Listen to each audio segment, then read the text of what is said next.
You know what's stressful? Planning for a hard conversation. Hi, I'm Jason Seiden of Brandstorm with this week's Communication Coaching Minute.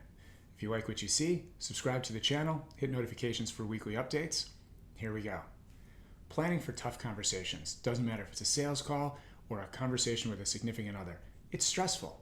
And what most people end up doing is they start fantasizing. They kind of get this fantasy plan in their head around how the conversation should go. And the fantasy often includes a perfectly timed zinger that makes the other person see God and go, oh, you're brilliant, and come over to your side of whatever it is you're trying to convince them of. Unfortunately, things don't work like that.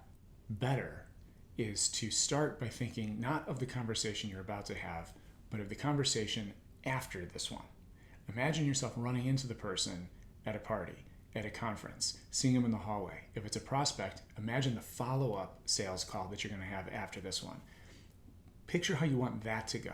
How do you want the person to feel when they see you or when they see your name come up on caller ID? How do you want them to answer the phone? What do you want them to say or do? Start with that, then back up to the current conversation and say, how do I need this conversation to end in order for that to be the follow-up? And now you know how this conversation needs to end. Now you have a much better idea of how to start it.